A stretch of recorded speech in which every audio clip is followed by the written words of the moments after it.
Hello, Carl Munson here, Chief Conversationalist at OurNet, the place for conversations, as you can see in the backdrop behind me. And I'm delighted to welcome to a conversation today, Simon Kershaw. How are you, Simon? I'm good. How are you, Carl? That's good. Very well. Good to be Very here. well. And yeah, I'm so glad that we're having this conversation, because a little while ago, I posted a question up on social media and on Quora, actually. What is the best way to have a difficult conversation?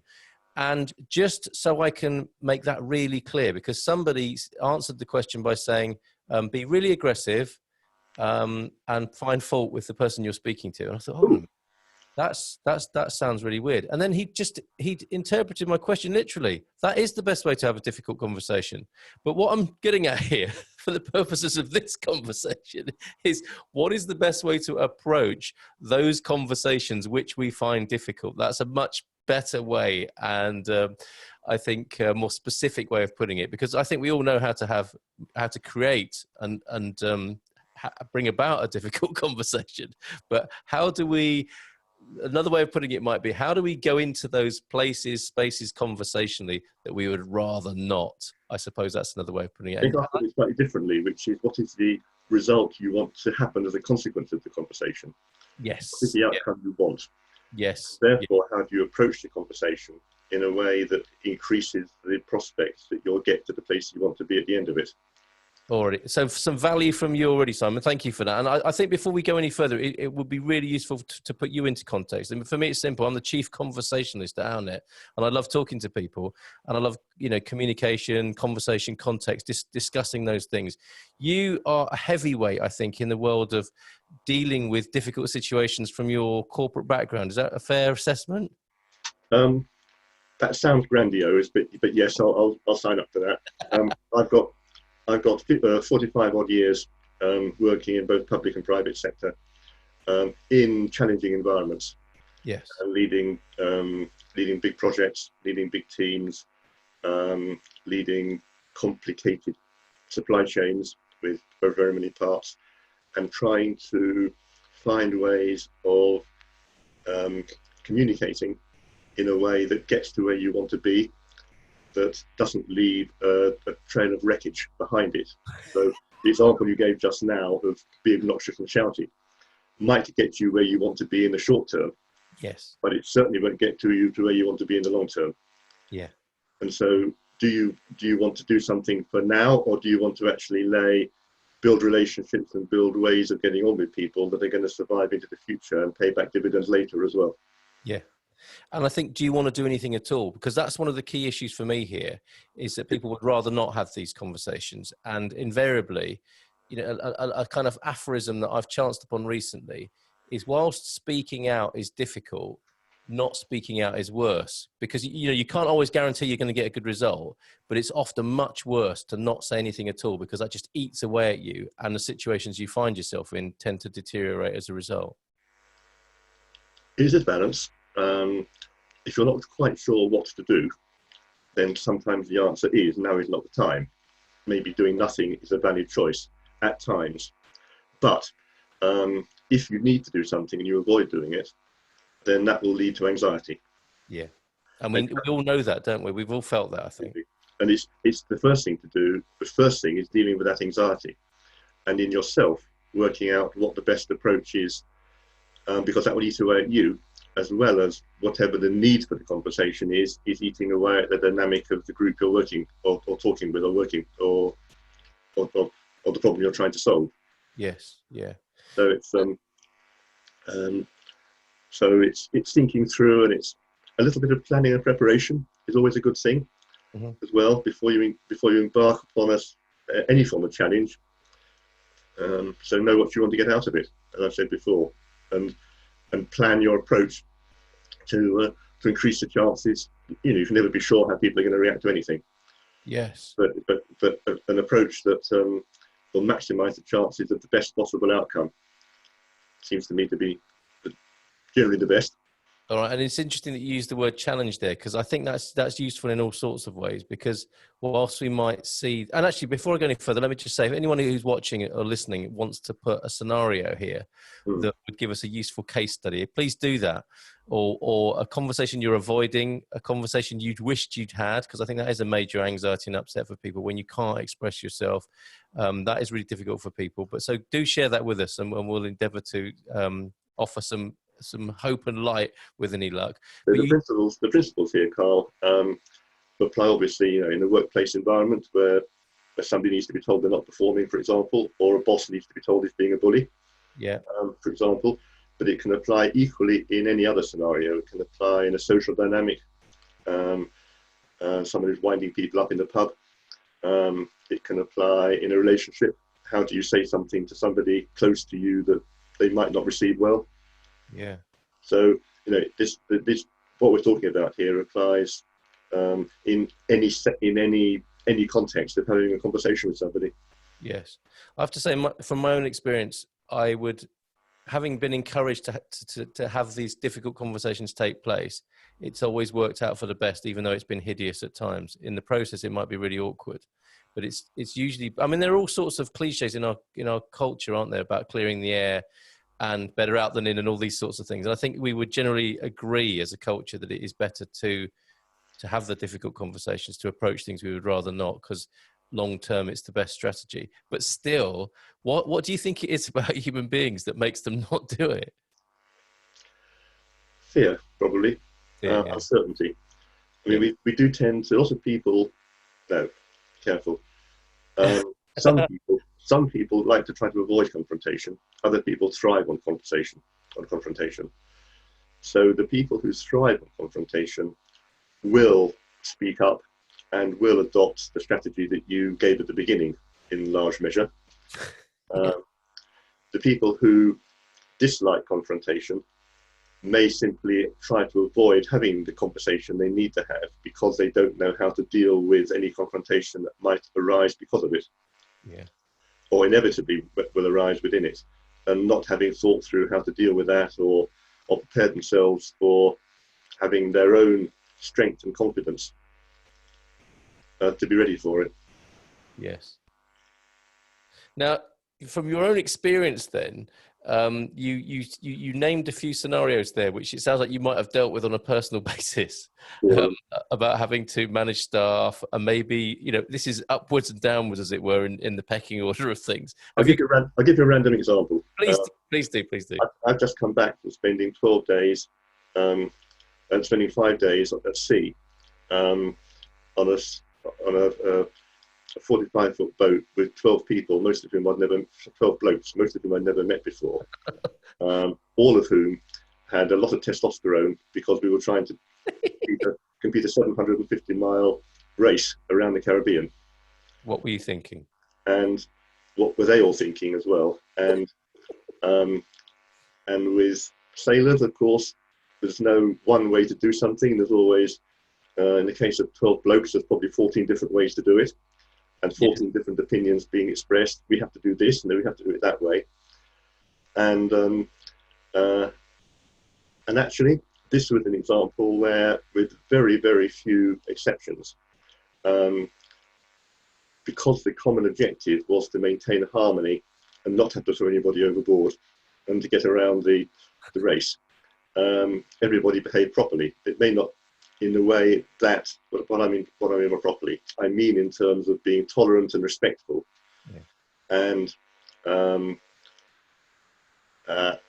deferring to the skipper to determine which of those 14 different ways of doing something was to be done, and then getting on and doing it now.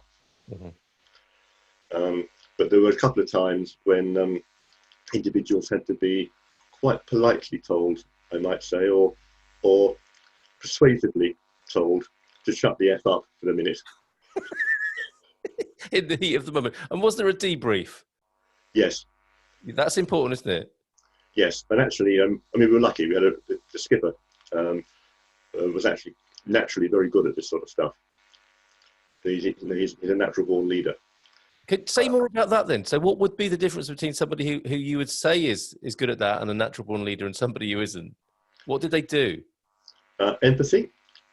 In the first order, understanding where other people are coming from, saying what's needed, being clear what's needed, understanding who can best contribute to a given scenario, and using the skills of those people by communicating, saying, this is what we have to achieve, I want to do it this way because, and doing all that in about 10 seconds before something nasty happens. That is great leadership, isn't it? Yes. And you make for me, the kind of allusions there to the importance of context, because you had a job to do, didn't you? And that frames everything there, doesn't it? And that becomes more difficult if people aren't clear about the context. So do you think that's a useful part of this, is to understand not just what you're trying to say, because that's what people focus on, isn't it? It's like what they want to say, and they go over that in their mind about what they want to say, but maybe not focus so much on what's at stake in the bigger picture. So that's kind of what I was saying about what are you trying to achieve by this conversation. Right. So it's not just the issue at hand, if you like, but what are we here for? Why are we having this? Why are we in the context where we're having this conversation? Probably because we have something we're trying to do or achieve, or we have some sort of relationship that we're trying to make work. So it might be in a business environment, it might be a project, and there might be a disruptive element in the team, in the project.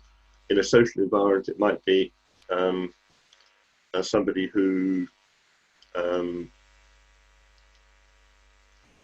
can I put it,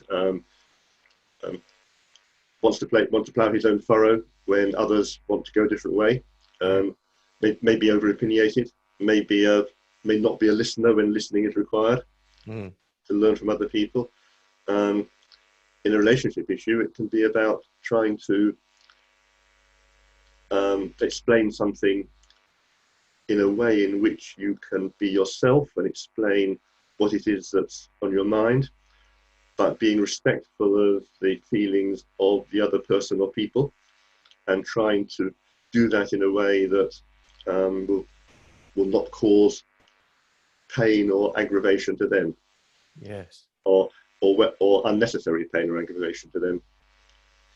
Well, that's an interesting distinction, because sometimes that's inevitable, isn't it? But I just to dig deeper into what you were just saying, then I can see how that really works in relationships by opening up the context. And as you were talking, I could feel my heart opening up and moving away from, with human beings in the heat of the moment. I guess we're quite animalistic, aren't we? And reptilian, I suppose, and we just want to be right and we want to survive. Those are our basic stock in trade in the heat of the moment, if you like. Yeah.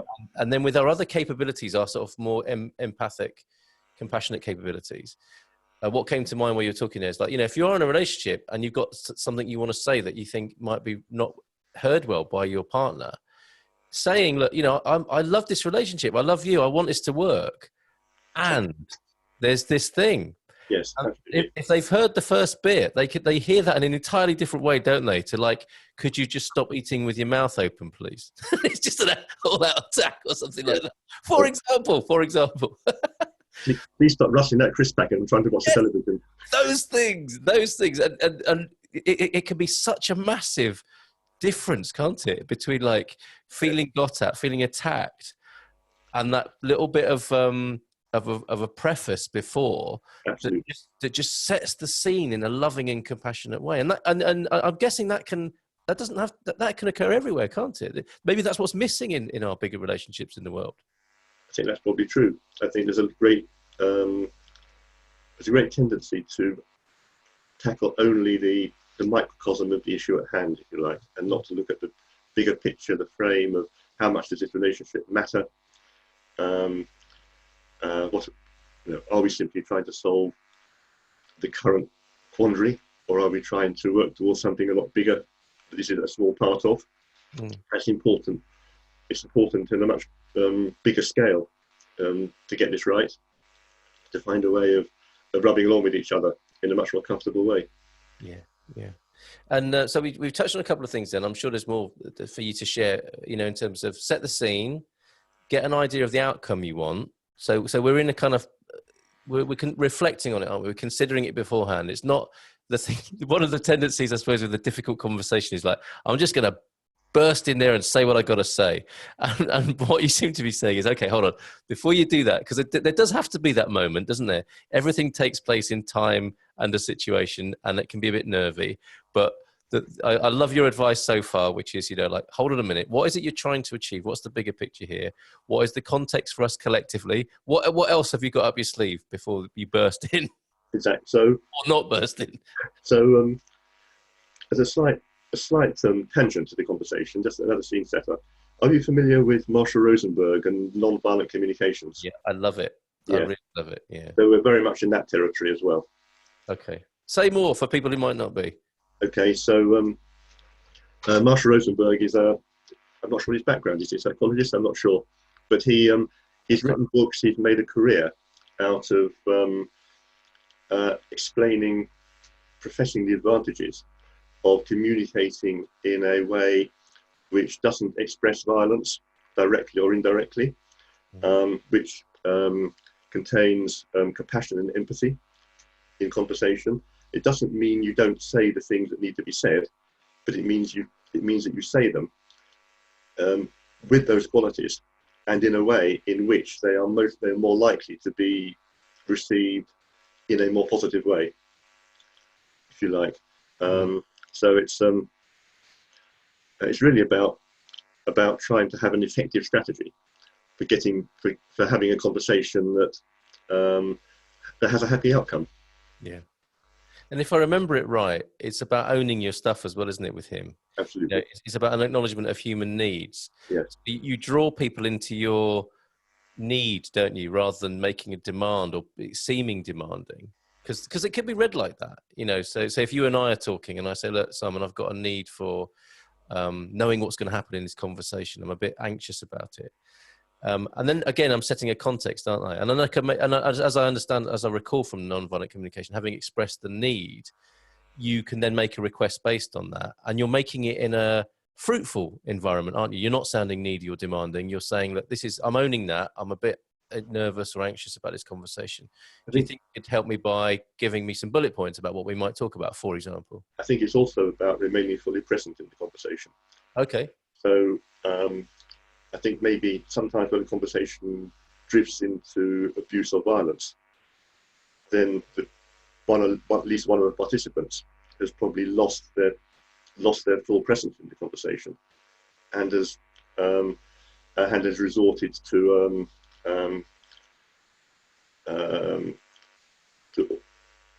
a tactic which may or may not achieve a short-term benefit, but is not truly themselves.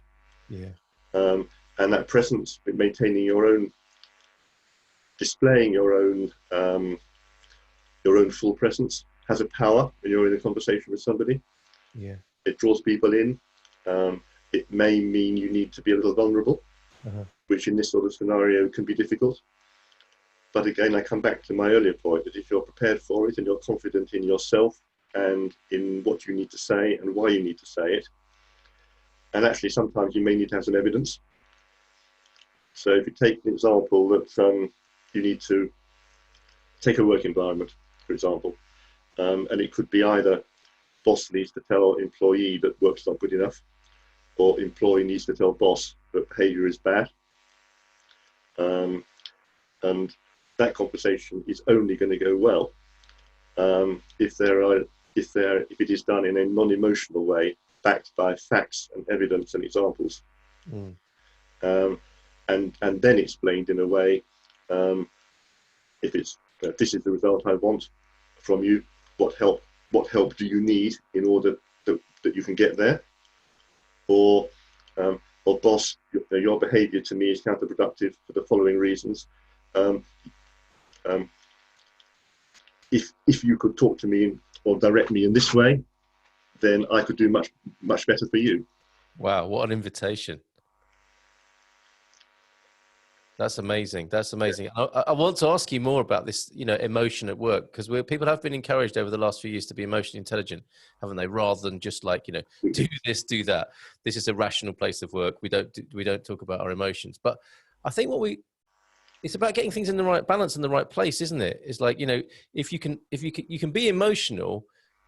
I mean, you can be anything you want. You can do whatever you want, and you just have to kind of deal with the consequences, don't you? But we're talking about effectiveness here, aren't we? We're talking about having your needs met. We're talking about getting productive and useful outcomes. So that's the context in which I'm saying this. But if you find yourself getting emotional in something, and why shouldn't you? That you can't really help that. It's just really great to be in a place where that's all right, and that you can acknowledge that it's your stuff as well. And the problem seems to be with the bleed of that, doesn't it? If like the bully boss is an emotional person, as in a bully trying to get their own way because it's really important to them and their survival depends on bossing other people around, that's not going to work terribly well, I don't think, in the modern day environment anyway, I don't think, or family environment or whatever. That seems to be an old fashioned model. But if we were in cultures where you could point it out and it could be owned and you could move on from it, and there is I think you used the word vulnerability, didn't you, or authenticity, one of the two. But if we're encouraging and enabling that in the workplace, that's really powerful. Yes, it is. As another red herring, chuck 'em in. Relevant red herring. Some of my project management experience has been about recognizing how much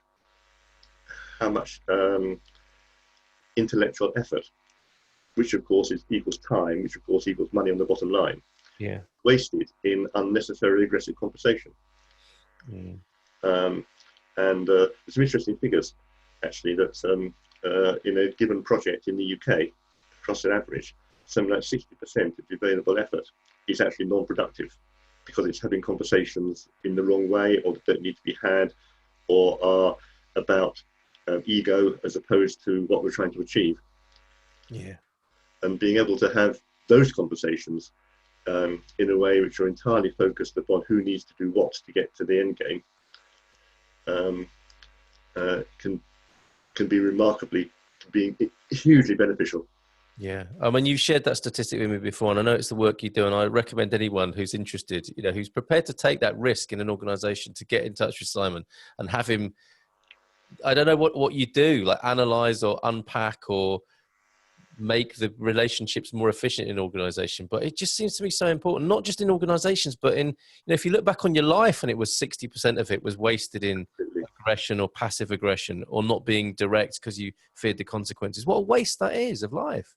But also look at the numbers. If it costs 20k say to run a program to teach people the right behaviours, then you're going to add, the benefit of that is going to be 200k on the bottom line. Yeah, for sure. So let's talk about those behaviours then, and give people a bit more free value here about what we can do to. I mean, what I think we're talking about here is it's not just it's not just about having a difficult conversation or a conversation taking on a conversation you would rather not have. It isn't just that to get your needs met and to have your point made, but something occurs to the individual as well when you've done that, doesn't it? You've come and demonstrated your boundaries. You might have shared some of your authenticity or vulnerability, and you've grown yourself in that process. That's the fringe benefit, if you like, isn't it, or side effect of daring to be like that? Inevitably, if you're, in the example in which you need to say something to someone, and you're getting a little anxious because you've been putting it off, then when you work it through, and assuming that you then achieve having that conversation in a way that leads towards a better outcome, because you've thought it through a little bit and thought how to do it, then you as a person will feel stronger and more confident in yourself, because you've stood up to that challenge. It's almost been a mini personal challenge to deal with, and you overcome it, and you feel better. Probably you've dealt with something that the other person or people you needed to say to knew but were ignoring needed to happen as well, so they will probably feel better. You've probably unpacked some anxiety in them as well. You may have generated some anxiety if it's about someone's not doing their job properly, but actually most people know when they're not doing well enough. And recognizing that and offering help or guidance, or even a way out of the situation sometimes. It's got to be better, isn't it? Yes, it's a conversation actually, are you in the right job? And that's a fair one, I think. And then if it can be addressed and some light can be shone on it, freedom can ensue, can't it? And just peace can return. Until the next time. You talk about the behaviours. Have you come across a model called radical candor? No, you mentioned this to me before, and I would love to hear more about it. I mean, the only thing I can relate it to is radical honesty, but I just love the phrase radical candor. It sounds great. Yes. So I've not come across radical honesty. So I Okay. don't know it's the same, but it sounds like it might be. All right. Basically, it's there are books on radical candor, and it's basically a way of thinking about people's behaviours. It's kind of a transaction analysis, taking transaction analysis a little bit further. So it's not a parent-child, child-child, parent-parent conversation. It's much deeper than that, but it's moving that thinking on considerably into ways of communicating with people. Okay. I can, if you want to, I can put a chart up. And I would love to hear more about that. Yeah, yeah. Anything that we can, the whole thing here is about how to approach having a difficult conversation, as in a conversation you're uncomfortable about having, and we're tooling you up for having it here, having articulated the benefits of doing that. And yeah, I'd like anything that can help with that. So yeah, radical candor, go for it. so I'll put this up. Right, I think that's done. I'm sorry it's very fuzzy, but I'll explain what it says. So in the vertical axis, it says care personally. And in the horizontal axis, it says challenge directly. So in the worst possible model, where you don't care about the person or the outcome, you only care about yourself maybe, or say, and you don't even do it in a direct way, manipulative insincerity. The worst possible behaviours, in my view, being deliberately manipulative in an obscure and unhelpful way, and people do that Yeah. a lot. So that in the bottom left-hand corner is probably the worst possible behaviour for any behaviour. And in having a conversation with somebody, you're being totally inauthentic, you're being totally disrespectful, you're breaching trust, you're probably putting someone down or causing damage to somebody else in behaving in that way. Yeah. If you care, going upwards, if you care, but you may care about the person, you may worry that you're going to hurt them in having the conversation. You may care about the outcome you want in the conversation, but you don't challenge directly, you don't explain clearly what the issue is, what the problem is. That's what's called in this chart ruinous empathy. So you're kind of trying to emphasize with the person, but you're not actually giving them anything to help them. You're not telling them what the problem is, or telling them what the issue is, or what needs to be done. Going the other way along the bottom, so you don't care two hoots, but you challenge directly. That's the model you described at the beginning of this conversation. Yes. Called obnoxious aggression. How many times do we see that every day, either walking down the street or on social media? There's an example actually in the papers today, a classic example of that, of an Asian student who was walking down Oxford Street and was abused by a gang of youths, simply shouting at him, "We don't want your coronavirus, go home." Yeah. So again, that's bad. So it's a bit of a sign of the times as well, isn't it? The bottom right-hand quadrant. People feel able to challenge directly without caring personally. We know that one, don't we? Sometimes caring two hoots about the facts as well. Yes. Yeah. So particularly on social media, some people go viral based upon fake news in a very hurtful and aggressive way. Yeah. So, and social media is a conversation. Maybe a written conversation. It's a written conversation, but it still is a conversation. Yes. And then going up to the green zone, the good zone, then it's both caring and challenge directly. So, talking to someone, by doing this, you are annoying me because you don't listen to what I'm saying, or because you don't give me a chance to say what I think. You're harming what we're trying to achieve in this relationship or this project because you're not doing the bits you need to do. This is what I want you to do, but you're not doing that, you're doing something else, or your work is of poor quality. How can I help you? I care about you as a person.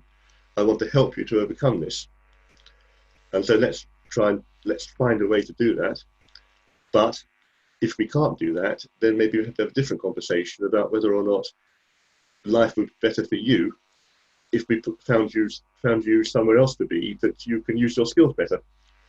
Yes. And I've got to say, Simon, when you were saying that, our animal brain is always listening, isn't it? And even though you were making a fictitious case there of, the work wasn't of a decent standard stuff, I was feeling that. And I was thinking, what? That part of your brain that's always alert was thinking, oh, ouch, and then when you said, I care about you as a person, it changed. And this is the power of this stuff, isn't it? It's because all of our animal brains are always working all the time, I think, in assessing information as it comes in. Well, and to hear you say that, even though it wasn't directly to me, made a massive difference to my physiological state. Exactly the same as the conversation we had just before we went live. If you want to say something to your partner that might not land well, yes, you probably don't just say it. You probably prefix it and saying, look, I really value our relationship and I love you to bits, but there is something I need to say. Yeah. Because you're immediately putting it in the context of a bigger benefit. Yeah. And making the person feel good before you try and do the potentially difficult bit, rather than just launching into a criticism, which is going to make people feel bad and probably react badly against it as well. How dare you say that to me? Yes, indeed. And we can so easily go there, can't we? I mean, I think there's another context here in humanity, or in the Western world, if you like, where people... I clear the slide down there. Yes, of course. I mean, it's great. A radical candor. I love the word candor. If nothing else, that's a fabulous introduction to a somewhat old-fashioned word put into a beautiful phrase. And I said to you before, didn't I, that this could be a quartet of poems. Yes. Each with their own title. The Ruinous Empathy just sounds so poetic. Absolutely. Get a sense of it. Yeah, amazing. Well, we might distill a little bit as we kind of conclude with some of the points that because we could have a little sort of mini podcast from the end with our distillations from the conversation. Yeah. But thank you so much for doing what you've done today. The first thing I think you said was to reflect on what you want to achieve from the conversation. Yeah, it might be first and foremost. What outcome you want? Yes, I think that's right. If you go into any conversation that you're having because something needs to be said, you need to know what the outcome from it is, and whether that outcome is a short-term change, something in the short term. Will you stop rustling that crisp packet? I'm trying to watch the telly. People can relate to that one. Yes, absolutely. Or the cinema. Okay, so what's at stake, I suppose, is a key question, isn't it? What's at stake, and what is it you want to happen? Exactly. As a result? But also, what second order effects do you want to not happen? Oh, go on, say more about that. Well, if you say that to your partner in the lounge, and you keep saying the same thing, you're just going to get the crisp thrown at you. Yes, quite rightly too. Yeah. But if you are able to say, there's so much I love about you, but it would be so nice if you could actually stop rustling those crisps, or something like that. Feedback sandwich kind of approach. Yeah. Okay. All right, and context is all important as well, as I think you've alluded to. Or even, shall I go and get a bowl so you can put the crisp in it, so you don't have to keep rustling the packet. Find a solution. Solution-focused thoughts as well before you enter that situation. Yeah. But I mean, it does make it sound a little bit trivial and mundane, but these things are really important, aren't they? In what can add up in a relationship. Well, I mean, I don't know how many people watching this will be following the BBC, the UK news at the moment. Yeah. But if you look at what's going on in the Home Office with the bullying and abuse against Priti Patel, then all those dynamics are not a lot different when you peel the onion layers away. They're not a lot different to what we're discussing about the crisp packet. Yes, indeed. Yeah. It's a little bit on a different scale. It's potentially more important in many ways, but it's actually the same human dynamic, the same human behaviour. That's the word I was thinking about, dynamics. And if you use your home life as a training ground or vice versa, you can feel the value and benefit, can't you? Like practice where you feel least uncomfortable. I was going to say practice where you feel most uncomfortable. There is no comfort in difficult conversations, but I guess it's good to practice where you feel the least discomfort. And these skills can be scaled up or transferred right across your life, and you'll feel the benefits as I think we've acknowledged. But also know yourself. And well, say more about that. So be self-aware, aware of your own strengths and weaknesses. And we're all good at something, but none of us are good at everything. And if this sort of communication is something that you feel you may not be the best at, then get someone to help you. Try the conversation on someone neutral first. Great suggestion. Yeah, try it out. And get some feedback on how it lands, and get some feedback on how it might have been said so that it would land more productively. Yeah, and I think you've mentioned vulnerability before now, and you used the case of social media, and you know, in the model you gave, you know, about not caring for people. This is something that's really important at the moment, I think, isn't it? Is the vulnerability side of things. Why, you know, there's this saying, isn't there, that hurt people, and I think that's behind a lot of bullying and a lot of attacks that go on at the moment. Is we have a lot of kind of unresolved, angry people who, if they don't do that work on themselves, like you said, if you don't know yourself, you won't know why you're motivated to be beastly in this way. So it's worth looking at that as well, isn't it? For all of us, not just the obvious bullies. I think you're right, and I think that's a whole different conversation. Yes, that's one another time. About how people hurt people. My view is that that takes into personal sovereignty. Okay, can you say a little bit more? Leave a teaser about that before we conclude. So I think in today's society, it is easy for people to lose a sense of their place in society, their sense of sovereignty, what they have power over and what they don't. Uh-huh. They can feel overawed by the system around them. They can feel their voice isn't heard. They have no way to say, and therefore that leads to a frustration. And you see that in kids, don't you? When a kid's learning his place in the world, there'll be tantrums because he doesn't know his place. He doesn't know how to express what he needs. So he'll lie on the floor in the supermarket and shout and thump the floor. Yep. And so I think, and it's something haven't totally thought through yet, but there is something about the way our society is currently structured, which many people lose their sense of their place in the world. Mm-hmm. They lose their sense of sovereignty. They don't feel they have control over their life in any way at all. And that, I think, leads to that anger and leads to those outbursts.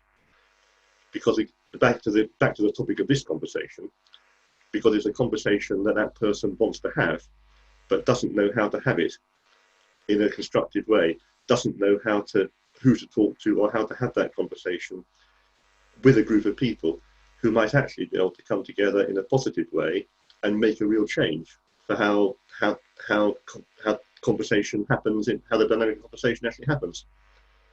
That's wonderful. And in my mind, I'm thinking, you know, what an amazing leader that would be, or anyone in their workplace who says, look, everyone, I'm struggling with, you know, coming to terms with my position in society and all that's happened to me in my past.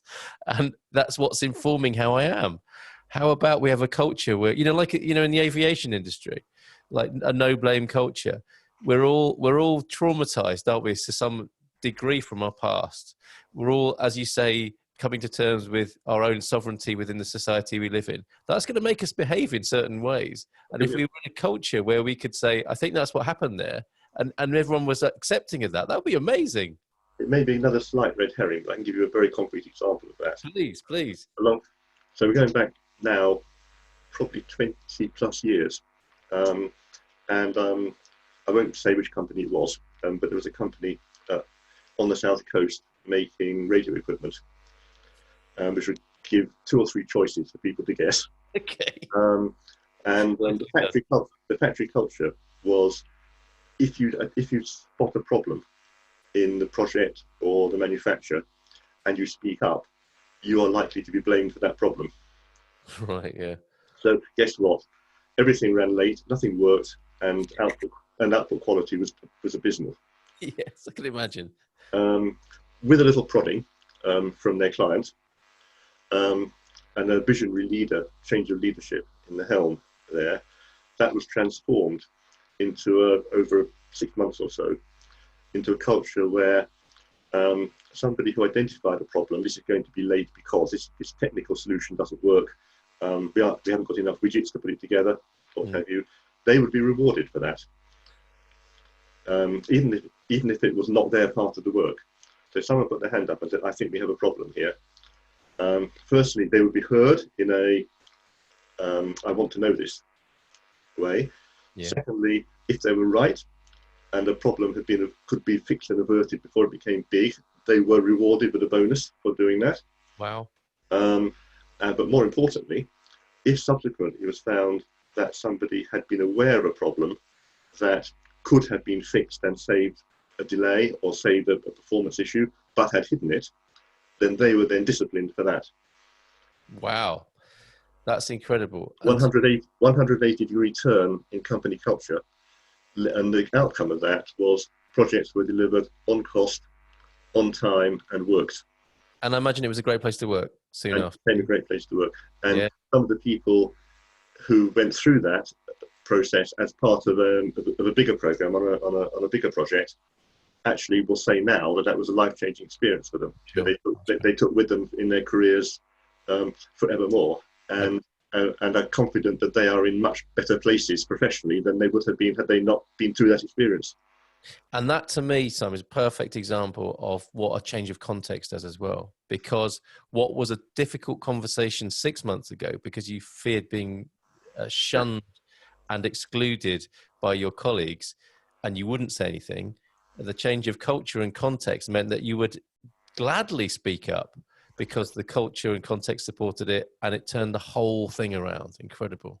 Yes. So almost in the model I put up, the culture moved from the red in the bottom left to the green in the top right. Superb, superb. So that's our recommendation then as we wrap up there. Radical candor all round. Yeah. Radical candor, please, barman. And why not try that? Why not give that a go and let us know how you get on? We can't be responsible for any results, but from our own experience and sense of life and experience, I think we would commend it to the house anyway. Thanks so much. It's always interesting talking to you, Simon. Thank you very much. You're welcome. It's been good to have the chat. And if people want to get in touch with you, what's the best way to do that? Find me on Facebook. Okay. Simon Kershaw on Facebook. Thank you very much indeed.